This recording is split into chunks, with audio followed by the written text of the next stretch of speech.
رحمان کے حقوق کو کسی باخبر سے پوچھو. قرآن پاک میں حق تعالیٰ نے فرمایا الرحمن فصل بھی خبیرہ. رحمان کے حقوق کو کسی باخبر سے پوچھو. حق تعالیٰ کی مرضیات کو کسی باخبر سے پوچھو. ہر ایک سے پوچھنے کو نہیں بتلایا.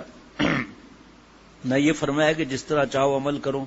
بس قرآن آ گیا, اس میں تمام باتیں صاف صاف بتلا دی ہیں, اب اس پر عمل کرو. نہیں, اگر اللہ چاہتے تو کروڑوں انبیاء علیہ الصلوۃ والسلام پیدا فرما دیتے, ہر محلے ہر بستی کے لیے مستقل کوئی نبی آ جاتا. ایسا بھی تو ہو سکتا تھا. پھر تو ہر قوم دعویٰ کرتی کہ ہمارے پاس کیوں نبی نہیں بھیجا. کیا امریکہ آسٹریلیا والے کہہ سکتے ہیں کہ نبی ہمارے یہاں بھی مبعوث ہوئے تھے؟ یا پاکستان بنگلہ دیش انڈیا والے کہہ سکتے ہیں کہ ہمارے قوم میں بھی نبی آئے تھے؟ اللہ تعالیٰ نے پورے دنیا کے لیے کتنے انبیاء بھیجے؟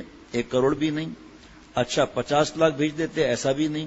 تو حق تعالیٰ شانوں نے یہ طریقہ مقرر فرمایا کہ جو ہمارے منتخب بندے ہیں انہی کی اطاعت کے ذریعے ہماری اطاعت حاصل ہوگی. یہ قیامت تک رہیں گے.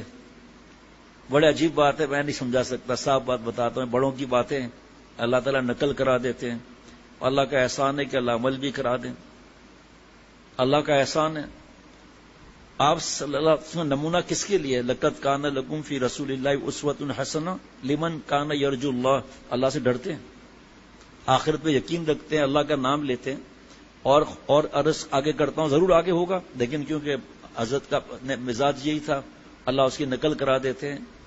اگر صرف کتاب اللہ کافی ہوتی تو 1 لاکھ سے زیادہ انبیاء علیہ الصلوۃ والسلام کم و بیش نہیں آتے. اس سے معلوم ہے کہ رجال اللہ بھی ضروری ہے, لیکن کیونکہ آپ صلی اللہ علیہ وسلم آخری نبی تھے اور ہیں آخری نبی, خاتم النبیین ہیں, لیکن آپ ہی نے تو فرمایا صلی اللہ علیہ وسلم نے ان سے پوچھو ان سے پوچھو.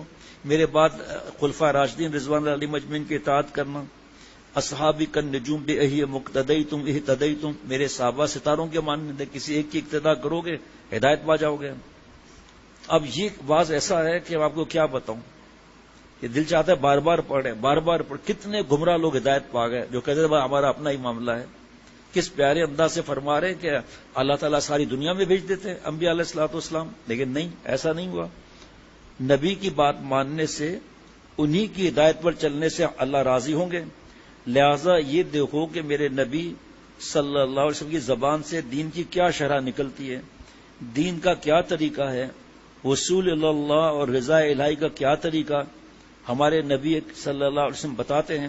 بس وہ اختیار کرو, اس سے باہر قدم نہ رکھو. اگر نبی صلی اللہ علیہ وسلم کی ہدایت کے باہر بند کر دینا یا اس کے مخالف تم قدم رکھو گے, خواہ لاکھ ہماری ہی رضا کی نیت ہو, وہ غیر معتبر ہے, بلکہ ضلالت اور جہنم کا راستہ ہے. اللہ اکبر. آگے سنیں ذرا, دیکھیے قرآن پاک کی ایک آیت تو آپ نے سن لی, الرحمن فصل بھی خبیرہ. اب سنیے آپ صلی اللہ علیہ وسلم کیا فرماتے ہیں, العلماء ورثۃ الانبیاء. علماء دین انبیاء کے وارث ہیں. مشکات شریف کی حدیث پاک ہے جناب, کتاب العلم صفحہ 34. یعنی انبیاء علیہ الصلوۃ والسلام کی جو امانت علمی ہے وہ علماء امت کے پاس موجود ہے اور قیامت تک موجود رہے گی. آگے نا, وہ امانت علماء دین سے حاصل کرو. اچھا پھر علماء دین کو بھی آزاد نہیں چھوڑا کہ وہ جو چاہیں کریں. انما یخشى اللہ من عباده العلماء, سورہ فاطر آیت نمبر 28. فرمایا علماء صرف وہ ہیں جن کے اندر خشیت الہیہ ہو, اللہ کا ڈر ہوگا, پھر کیا معاملہ ہوگا. ہر کام میں, ہر معاملے میں, جملہ امور میں خشیت الہی جن سے ثابت ہو, جن کے دل میں اللہ کی عظمت ہو, ہر قدم اللہ کے مرضیات کے موافق جیتے ہوں, تب وہ عالم دین ہے. اگر علم تو سمندر برابر ہے لیکن خشیت الہیہ کا وجود نہیں, یا کبھی ہے کبھی نہیں, تو اس آیت پاک کی روشنی میں وہ عالم دین نہیں ہے. پھر بار بار بتا رہا ہوں کہ حضرت شاہ عبد المتین بن حسین صاحب دامت برکاتہم کا یہ بیان ہے جو پڑھ کے سنا رہا ہوں. بار بار اس لیے کہہ رہا ہوں کہ حضرت والا شاہ عبد المتین بن حسین صاحب دامت برکاتہم لسان اختر ثانی ہے, تو بار بار ایسا لگتا ہے حضرت فرما رہے ہیں بیان. لگ رہا ہے نا, بالکل وہی انداز ہے نا, کیونکہ ان کے اندر خشیت الہیہ کا فقدان ہے. دنیا کی تمام محنتوں سے مقصود رضا الہی ہے. فرمایا کہ اس لیے تمام صحابہ رضوان علیہ مجمعین, تابعین, طبع تابعین اور تمام ائمہ مجتہدین رحمۃ اللہ علیہ اجمعین, تمام علماء امت کا اس پہ اجماع ہے. یعنی اجماع مطلق کہ جس کے اندر علم تو بہت ہو لیکن اتباع شریعت کے خلاف اس کی زندگی ہو, تو شریعت کے نزدیک وہ عالم ہی نہیں ہے. صرف عربی زبان سیکھنے سے دین نہیں آتا، دین الگ چیز ہے. حضرت حکیم الامت سنے ذرا، فرماتے ہیں نور اللہ مرقدہ، فرماتے تھے کہ اے علماء دین، عربیت میں تم جتنے بھی ماہر ہو جاؤ، لیکن یاد رکھو ابو لہب ابو جہل کی طرح فصیح اور بلیغ نہیں بن سکتے. وہ قریشی تھے، اب پورے عرب میں قریش سب سے زیادہ فصیح اور بلیغ ہوتے تھے، لیکن ایسی فصاحت اور بلاغت کے بعد بھی وہ جہنم میں ہیں اور ہمیشہ کے لیے جہنم میں ہیں.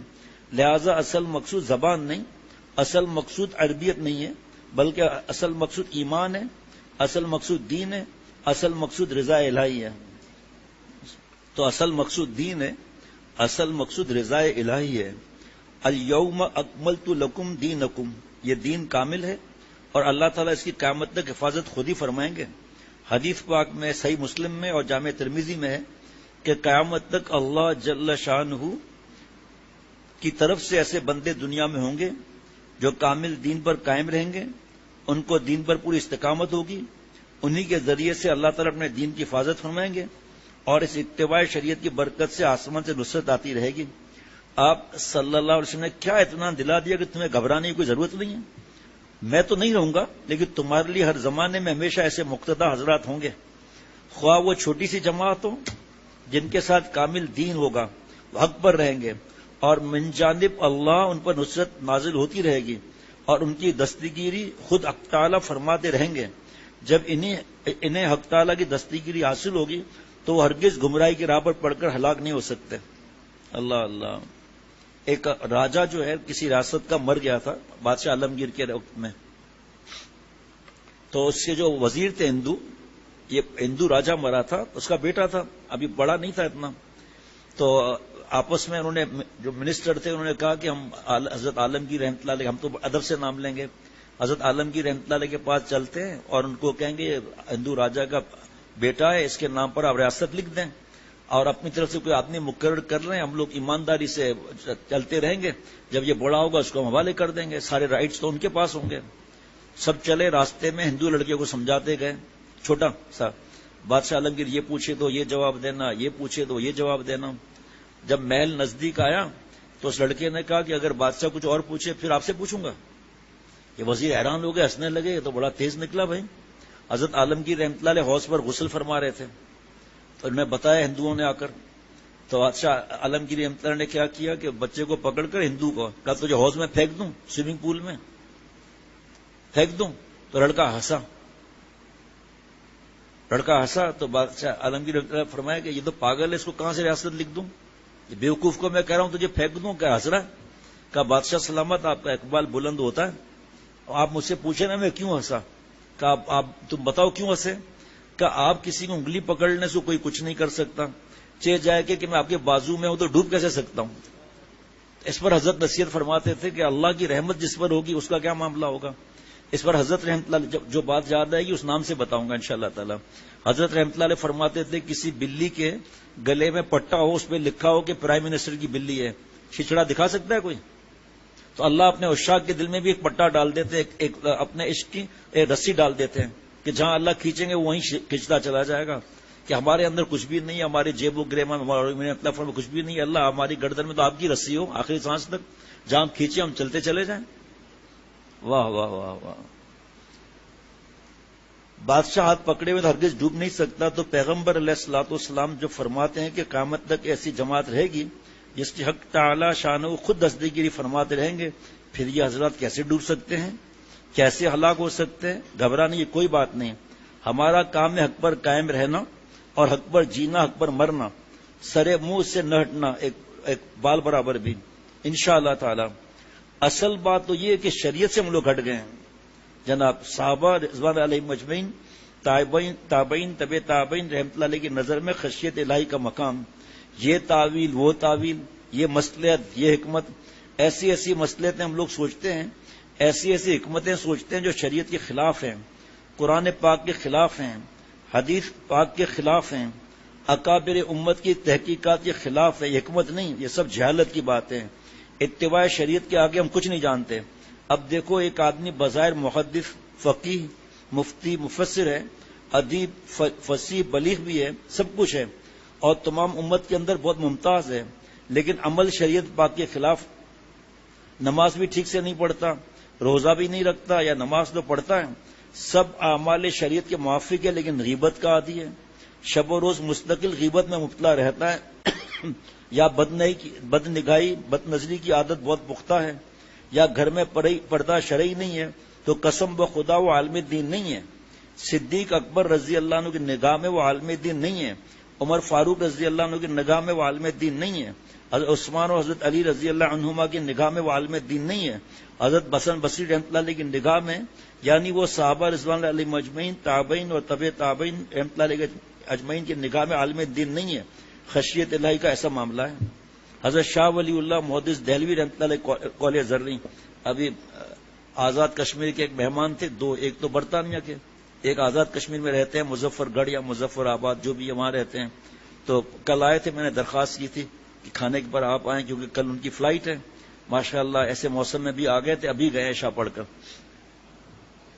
تو وہ جب یہ بیٹھے ہوئے اچانک مجھے خیال آیا کہ کل تو انہوں نے بیان سننا نہیں تھا، دوپہر میں آئے تھے، تو میں نے کہا یہ آزاد کشمیر کے بیانات ہیں، تو صاحب وہ چونکے، میں بتایا کہ حضرت نے ایسا سفر کیا، بہت خوش ہوئے، 1994 کے بیانات، اور بہت خوش ہوئے۔ پھر میں نے بتایا حضرت کے میزبان کون تھے، شیخ جی تھے، کہا ان کا تو ابھی کچھ عرصہ ہوا انتقال ہو گیا، تو اور تعلق نکل آیا۔ پھر بتایا حضرت والا کس پہاڑ پر جو ہے وہ، یہ تو کل پرسوں شاید بتایا تھا، آج تو اتنا بتایا کہ حضرت والا نے جگہ جگہ بدعت کے خلاف جو آپ سن رہے ہیں کہ جعلی پیروں کا حضرت سنا رہے تھے باتیں، میں نے کہا جو تیسرا یا چوتھا بیان ہے ہر بیان میں تھوڑا تھوڑا ضرور ہے، لیکن ہماری طرح نہیں ہے کہ بس وہاں پہنچے یہ رسم پتہ چلا پتھر مار کے بھگا دیا۔ کہ حضرت کس شفقت پیار سے لے کر چل رہے ہیں، آج کا بیان آپ سنیں گے آپ حیران ہو جائیں گے، ایسے انداز، اور سامنے ہنس بھی رہے ہیں، ہم نے ہنس بھی رہے ہیں۔ اللہ اکبر۔ یہ بات ہمارے اکابر کی خصوصیات میں سے تھی کہ خواہ وہ کتنے ہی بڑے عالم ہوں لیکن اپنے آپ کو کچھ نہیں سمجھتے تھے۔ اب دیکھو حضرت امام شاہ ولی اللہ محدث دہلوی رحمۃ اللہ علیہ بر صغیر کے تمام علماء دین جن کے عاشق ہیں، جن کے علم کے سامنے 100% جھکتے ہیں اور اس کو باعث فخر سمجھتے ہیں، وہی امام شاہ ولی اللہ دہلوی رحمۃ اللہ علیہ فرماتے ہیں کہ اللہ تعالیٰ نے مجھے قرآن اور حدیث کے علوم سے اس قدر نوازا ہے کہ مجھ پر نہ حنفی بننا واجب نہ شافعی بننا واجب، لیکن باوجود اس کے میں عملاً حنفی ہوں۔ بات سمجھ میں آ رہے ہیں جناب؟ وہی عمل کرتا ہوں اور اسی پر عمل کی سب کو دعوت دیتا ہوں جو حنفیہ کے نزدیک معتبر ہے۔ امام اعظم رحمۃ اللہ علیہ کے ہاں جو معتبر ہے، ان کا جو طریق ہے، جو تشریع دین ہے، اس کے سامنے میں سر جھکاتا ہوں۔ اتنے بڑے عالم دین ہو کر اس طرح فرمانا ہمارے لیے کس قدر سبق آموز بات ہے۔ یہی حال ہمارے ائمہ ثلاثہ، اکابر ثلاثہ دیوبند جناب وہ الگ، پھر ہمارے ائمہ امام محمد رحمۃ اللہ علیہ، امام ابو یوسف رحمۃ اللہ علیہ اپنی اپنی جگہ پر کتنے بڑے محدث تھے، کتنے بڑے فقیہ تھے، لیکن امام اعظم رحمۃ اللہ علیہ کی تحقیق کے سامنے بالکل سر تسلیم خم کرتے تھے۔ ایک مرتبہ امام ابو یوسف رحمۃ اللہ علیہ نے حضرت امام اعظم رحمۃ اللہ علیہ سے ایک حدیث کا مطلب پوچھا، جناب شرح پوچھی۔ امام اعظم ابو حنیفہ رحمۃ اللہ نے جب اس کی شرح بتائی تو اتنے بڑے امام ابو یوسف رحمۃ اللہ علیہ اتنے بڑے محدث ہو کر اس قدر متاثر ہوئے کہ رونے لگے اور عرض کیا کہ اجازت دیجئے، امام ابو حنیفہ رحمۃ اللہ سے شاگرد، اجازت دیجئے میں آپ کے پیر چوم لوں۔ اور یہ حضرت امام ابو حنیفہ رحمۃ اللہ علیہ نے فرمایا کہ بھائی ایک بچہ آتا ہے اور اتنا سب سے پہلے بیٹھا رہتا ہے، دھیان سے بات سنتا ہے حدیث پاک کی اور فقہی مسائل کو، اور پھر کبھی نہیں آتا۔ یہ پتہ تو کرو کیا مسئلہ ہے۔ پتہ کیا کہ ایک بچہ ہے، یتیم ہے، وہ عالم، علم کا عاشق ہے، عالم کا عاشق ہے، عالم بننے کا، تو جب دیکھتا ہے گھر میں کھانے کو نہیں ہے، بیوہ ماں ہے، تو 2-3 دن کام کر لیتا ہے۔ فرمایا پردے سے ان کی والدہ کو بلاؤ۔ پردے سے والدہ آئیں تو کہا کہ بھئی یہ آپ کا بچہ، یہ تو اللہ کا بڑا اللہ والا عالم بنے گا، آپ کے مہینے کا خرچہ کتنا ہے؟ امام ابو حنیفہ رحمۃ اللہ علیہ کا امپورٹ ایکسپورٹ کا کام تھا، اس وقت اپنا بحری جہاز تھا اور ساری رقم اسی طرح تقسیم کر لیتے تھے، ادھر آئی ادھر گئی۔ تو فرمایا کہ آپ کا کتنا خرچہ ہے؟ اب فرض کریں ایک مثال بتا رہا ہوں، 10,000۔ فرمایا 20,000 میں ہر مہینے دوں گا، اس کو میرے پاس رکھے آپ یہاں۔ کہا ٹھیک ہے۔ پھر وہ بچہ امام یوسف بنا رحمۃ اللہ علیہ۔ اب مجھے یاد نہیں ہے، مفتی نعیم صاحب جو ہے ان کا بتایا تھا، کسی کا بتایا تھا، کہ ان کے استاذ نے کہا آپ اتنا ذہین اللہ والے ہیں، اللہ آپ کو اس وقت جو ہے نا بادشاہوں میں فالودہ ہوتا تھا خاص، وہ آپ کو اللہ کھلائیں گے. تو سب ہنسنے لگے، یہ بھی ہنسنے لگے. مفتی نعیم صاحب سے نام پوچھوں گا میں. اور والدہ کی دعائیں ماشاء اللہ، والد ساری بات ہے ان کی دعائیں نیک لوں. آج کل تو آدمی اولاد کو دین کی طرف جاتے ہی گھبراتا ہے نا. خیر، دل تو چاہتا ہے کچھ باتیں بتاؤں، لیکن دل چاہتا ہے یہ جو پہلا معاملہ ہے. تو ہارون رشید رحمۃ اللہ نے ان کو بلایا کسی کام سے، دعوت دی، آئے. پھر وہ فالودہ جیسے ہی ملا تو رونے لگے، کھا نہیں رہے تھے. کبھی آپ رو رہے ہو، اتنا شاہی ڈش ہے یہ. کہ میں اس لیے رو رہا ہوں کہ میرے استاد نے مجھ سے فرمایا اللہ تجھے فالودہ شاہی کھلائے گا. یا فالودہ مراد نہیں ہے، یہاں اپنے شاگرد کو پہچاننے کی بات ہے. یہ آج بھی نبوت کا دروازہ بند ہے. صحابی رضی اللہ عنہ کوئی نہیں بن سکتا، تابعی تابعین رحمۃ اللہ علیہ اجمعین کوئی نہیں بن سکتا. بڑے سے بڑا فقیہ اور محدث بن سکتا ہے، بڑے سے بڑا اللہ والا. حضرت حکیم الامت رحمۃ اللہ علیہ کی اپنے بڑوں کے سامنے خاکساری. ہمارے اکابر کی تو یہ شان تھی کہ حضرت حکیم الامت نور اللہ مرکزہ، باوجود اس کے کہ جامع شریعت و جامع طریقت تھے، تمام علوم اور معارف سے اللہ تعالیٰ نے ان کو خوب نوازا تھا. لکھنے نہ بھائی فالودے والا، ہاں ایسا نہیں، جب کہوں تو فوراً لکھ دیا تھے. وہ مفسر قرآن تھے، محدث عظیم تھے، فقیہ فی الدین تھے، عارف کامل تھے، اور اپنے دور کے رومی بھی تھے، باجزید بستامی بھی تھے، سب کچھ تھے. اپنے وقت کے اکابر امت سے انہوں نے دین سیکھا. حضرت گنگوئی، حضرت نانوتوی، حضرت تھانوی رحمۃ اللہ علیہ اجمعین نے ان سے سیکھا دین. سب کچھ تھے، اپنے وقت کے اکابر امت سے انہوں نے دین سیکھا، علم اور دین کی سمجھ حاصل کی. اس کے باوجود وہ فرماتے ہیں کہ میں خود صاحب فتویٰ ہوں، لیکن جب میرا اپنا کوئی معاملہ پیش آتا ہے تو میں اپنی تحقیق پر اعتماد نہیں کرتا، بلکہ محقق مفتی حضرات اور بڑوں سے پوچھ کر عمل کرتا ہوں. ان بڑوں میں کون تھے؟ حضرت تھانوی رحمۃ اللہ علیہ، جن کو سب سے بڑا مانتے تھے وہ امام ربانی حضرت مولانا رشید احمد گنگوئی رحمۃ اللہ علیہ تھے. حضرت تھانوی رحمۃ اللہ علیہ فرماتے ہیں حضرت مولانا گنگوئی رحمۃ اللہ علیہ کی تحقیقات کے سامنے سر جھکاتے تھے. ہمیشہ یہی حضرت تھانوی رحمۃ اللہ کا معمول تھا. ان کے سامنے زندگی بھر اپنے آپ کو بالکل چھوٹا سا بچہ سمجھتے تھے، بلکہ صرف بچہ نہیں سمجھتے تھے بلکہ کانپتے رہتے تھے، ڈرتے رہتے تھے. اور حضرت مولانا گنگوئی رحمۃ اللہ علیہ کبھی کبھی ڈانٹ پلاتے تھے تو مولانا حضرت تھانوی رحمۃ اللہ علیہ مست ہو جاتے تھے جناب، اور اسی طرح فنا ہو جاتے تھے، گویا اس دنیا میں نہیں ہے. ایک صاحب یہاں پر موجود ہیں، یہ ان کے والد صاحب نے اپنے 5-6 سب بیٹوں کو بھیج دیا، سب یہاں پر ہے کراچی میں. 6 بیٹے ہیں، 6 کے 6 دن کے لیے وقف کر دیا انہوں نے. یہاں آئے تھے، ان کا بیٹا یہاں آتا تھا تو ماحول دیکھنے آئے، ان کا بیٹا آیا تھا چھٹیوں میں وقت لگانے، تو پھر کہا بس یہیں پڑھیں گے. پھر ایک کی جب دیکھا معاملہ سب ادھر آ گئے، سب ادھر آ گئے. اچھا جی، ایک صاحب اور بھی آتے ہیں یہاں پر، وہ بھی ابھی موجود ہیں.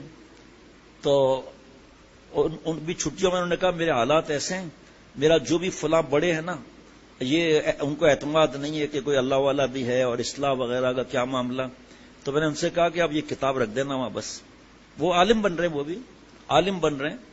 تو میں نے کہا والدہ آئی ہوئی ہے یہاں، آپ کو منع کرے آپ نہیں آنا، تو ایسی بات نہیں، اصلاح فرض ہے، اس سے روکنا جائز نہیں. تو جب ابھی میں نے پوچھا 3 دن پہلے آپ کی والدہ چلی گئی نا، کہاں کیا ہوا؟ کہا والدہ کو اتنا اعتماد ہوا کہ روز ان کے پاس جاؤ، روز ان کے پاس جاؤ. اصل میں یہ جتنے لوگ محروم ہوئے نا، وہ غلط فہمی کی وجہ سے غلط فہمی ہو گئی. اگر اپنی کسی مفتی صاحب سے بڑے سے اصلاح کرائیں تو ہو جائے گا. حضرت مولانا گنگوئی نور اللہ مرکزہ بھی کبھی کبھی ڈانٹ پلاتے تھے تو مولانا تھانوی رحمۃ اللہ علیہ مست ہو جاتے تھے اور اس طرح فنا ہو جاتے تھے کہ گویا اس دنیا میں نہیں ہے.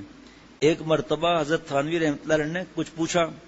حضرت گنگوئی رحمۃ اللہ علیہ اس وقت آنکھوں سے معذور ہو چکے تھے، بینائی جاتی رہی تھی. گرجتے ہوئے فرمایا کہ پوچھنے والا کون؟ گرجتے ہوئے پوچھنے والا کون؟ حضرت مولانا تھانوی رحمۃ اللہ علیہ فرماتے میں نے کہا اشرف علی. فرمایا کہ اچھا آپ ہیں اور پوچھتے ہیں یہ؟ اور اس پر حضرت کانپنے لگے کہ بھائی کیوں پوچھا؟ فرمایا کہ حضرت گنگوئی نے کوئی جواب نہیں دیا، لیکن ان کی برکت سے اس ڈانٹ میں پورا مسئلہ حل ہو گیا.